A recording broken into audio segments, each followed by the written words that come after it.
सुप्रभात बच्चों, कैसे हैं आप सब। आशा करती हूँ आप बहुत अच्छे होंगे। मेरा नाम पायल अग्रवाल है, मैं हूँ आपकी हिंदी की अध्यापिका। बच्चों, आज हम पढ़ेंगे पाठ 17 पत्र लेखन। पत्र क्या होते हैं बच्चों? पत्र होते हैं जब हम अपने विचारों को दूसरे तक बताते हैं, व्यक्त करते हैं। और इसकी जरूरत हमें विद्यालय में भी होती है, जब हमें छुट्टी लेनी होती है ना। और अपने सगे संबंधियों को लिखने के लिए भी होती है। पहले पत्र का चलन बहुत होता था, पर अब थोड़ा कम हो गया है, क्योंकि मोबाइल वगैरह आ गए हैं, वीडियो कॉलिंग हो गई है ना। पर आज भी पत्र लिखे जाते हैं। पत्र होते हैं दो प्रकार के, एक औपचारिक पत्र और एक अनौपचारिक पत्र। औपचारिक पत्र कौन से होते हैं बच्चों? जो आप उन्हें लिखते हैं जिनसे आपका संबंध नहीं होता है। जैसे आप अपने विद्यालय में लिखते हैं अपने प्रिंसिपल को छुट्टी लेने के लिए, उनसे आपका कोई संबंध नहीं है, ठीक है। आप किसी सरकारी काम के लिए लिख रहे हैं, उनसे आपका कोई संबंध नहीं है। बैंकों के में लिख रहे हैं, उनसे आपका कोई संबंध नहीं है। और अनौपचारिक पत्र आप उन्हें लिखते हैं जिनसे आपका संबंध होता है। अब कौन होते हैं वो? आपके रिश्तेदार, आपके मित्र, है ना, वो होते हैं। चलिए आइए जानते हैं और कुछ पढ़ते हैं। पत्रों को पढ़ते हैं पाठ की ओर। पाठ 17 पत्र लेखन। पत्र संदेशों और भावों तथा विचारों के आदान प्रदान का सबसे सुगम और लोकप्रिय साधन है। हम अपने मित्रों, संबंधियों तथा परिवारों के सदस्यों को समय समय पर पत्र लिखकर अपना समाचार उन तक पहुंचाते हैं कि हम कैसे हैं, हम कहाँ हैं, हमने कुछ खाया नहीं खाया। अब तो फोन से होने लगा, पहले पत्र के माध्यम से होता था। पत्र लिखते समय ध्यान रखने योग्य बातें देखिए। पत्र में उपयुक्त संबोधन तथा अभिवादन सूचक शब्दों का प्रयोग करना चाहिए। दिनांक तथा भेजने वाले का पता सही लिखा होना चाहिए, क्योंकि अगर आप उसका पता सही नहीं लिखेंगे जहां पे आपको पत्र पहुंचाना है, तो वो वहां तक नहीं जाएगा और आप पे वापस आ जाएगा। पत्र की भाषा सरल और स्पष्ट होनी चाहिए, ताकि पता चल जाए कि आप लिखना क्या चाह रहे हो, बताना क्या चाह रहे हो। पत्र संक्षिप्त हो, अर्थात अनावश्यक बातें नहीं लिखनी होनी चाहिए। मतलब पत्र जो हो छोटा हो, बहुत बड़ा ना हो, और बस उतना हो जितना आप कहना चाह रहे हैं।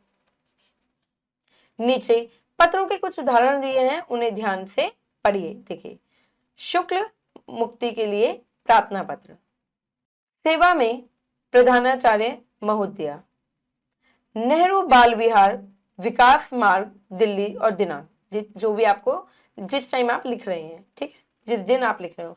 अब इसमें विषय है, तो ये कौन सा पत्र हुआ बच्चों? ये हुआ औपचारिक पत्र, क्योंकि आप विद्यालय पे लिख रहे हैं, प्रधानाचार्य को लिख रहे हैं, है ना, और उनसे आपका संबंध नहीं है। शुल्क माफी के लिए लिखा जा रहा है ये पत्र, मतलब कि अपनी फीस को माफ कराने के लिए, ठीक है, कि मेरा शुल्क जो है माफ कर दिया जाए, मुक्ति के लिए प्रार्थना पत्र है ये। महोदय, सविनय निवेदन यह है कि मैं आपके विद्यालय में 4ठी कक्षा का छात्र हूँ। मेरे पिताजी एक छोटी सी दुकान चलाते हैं। इस दुकान से इतनी आमदनी नहीं होती कि वे घर का खर्च ठीक से चला सके। मुझसे बड़े मेरे 2 भाई बहन उच्च कक्षाओं में पढ़ते हैं। मेरे पिताजी इतना खर्च उठाने में असमर्थ है, मतलब कि इतना जो खर्चा है वो नहीं कर सकते हैं। आपसे प्रार्थना है कि मेरी आर्थिक स्थिति को देखते हुए मुझे पूर्ण शुल्क मुक्ति प्रदान करें, मतलब कि मेरी फीस को माफ कर दें, जिससे कि मैं अपनी पढ़ाई जारी रख सकूं। आपकी अति कृपा होगी। आपका आज्ञाकारी शिष्य क ख ग, जो भी आपका नाम हो, और उसके बाद आप अपनी कक्षा लिख देंगे और अनुक्रमांक यानी कि आप अपना रोल नंबर लिख देंगे। ठीक है बच्चों, अब ये भी एक प्रार्थना पत्र है। प्रधानाचार्य को सेक्शन बदलवाने के लिए प्रार्थना पत्र, कि आपका जो सेक्शन है उसको बदल दिया जाए। ठीक है, अब देखिए ये भी एक है कि नए विद्यालय के बारे में बताते हुए माता जी को पत्र। माता जी को पत्र, ये कौन सा पत्र है? अनौपचारिक पत्र, क्योंकि बच्चों ये माता जी से आपका संबंध है ना। चलिए आइए इसको पढ़ते हैं। सरस्वती शिशु मंदिर छात्रावास देहरादून 19 जुलाई 2000 जो भी है। पूजनीय माता जी, इसमें बच्चों विषय नहीं आता, ठीक है भाई, आप बड़ों को नमस्ते तो करोगे ना, तो पूजनीय माता जी, आदर सादर चरण स्पर्श, मतलब कि पैर छूना। मैं यहाँ कुशलता पूर्वक हूँ, मतलब आप अपनी खैरियत बता रहे हो कि आप कैसे हो, ठीक है, आप सही हो। आशा है कि घर में भी सब सकुशल होंगे। आपको यह जानकर प्रसन्नता होगी, मतलब खुशी होगी कि मेरा मन नए विद्यालय में अच्छी तरह से लग गया है। विद्यालय में मेरे बहुत से मित्र बन गए, मतलब कि दोस्त बन गए। विद्यालय का छात्रावास बहुत अच्छा है। यहाँ का खाना बिल्कुल घर जैसा है। यहाँ हम एक परिवार की तरह रहते हैं। विद्यालय की पढ़ाई बहुत अच्छी है। विद्यालय में खेल कूद तथा अन्य गतिविधियों पर भी ध्यान दिया जाता है, यानी कि एक्टिविटीज पर भी। विद्यालय में घुड़सवारी, तैराकी, कंप्यूटर, जूडो, कराटे, संगीत आदि सीखने का प्रबंध है। मैं मन लगाकर पढ़ाई कर रहा हूं। आप मेरी तरफ से चिंता मत करना। पूज्य पिताजी को सादर चरण स्पर्श तथा दीदी को प्रणाम। आपका प्रिय पुत्र, जो भी आपका नाम है। तो आपने देखा बच्चों कि कैसे लिखा गया, इसमें कुशल भी पूछा गया है कि मैं ठीक हूं, आप चिंता मत करना, अपने बारे में सारा छोटे से उसमें बता दिया गया।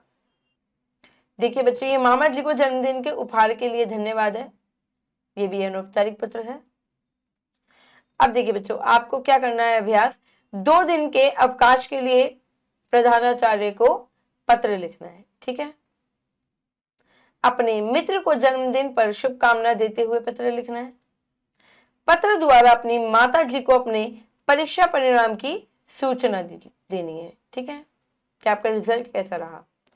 अपने मित्र को पत्र लिखकर विद्यालय में मनाए गए बाल दिवस की जानकारी दीजिए। तो ये सब आपको लिखने हैं 4 पत्र, ठीक है। इसमें से कुछ औपचारिक है और कुछ अनौपचारिक है। आशा करती हूँ बच्चों कि पत्र आपको समझ में आ गया होगा कि पत्र हम क्यों लिखते हैं, ताकि हम अपनी खैरियत बता सकें दूसरे को, ठीक है, हम अपने विचार बता सकें। और पत्र 2 प्रकार के होते हैं, अनौपचारिक और औपचारिक, ठीक है।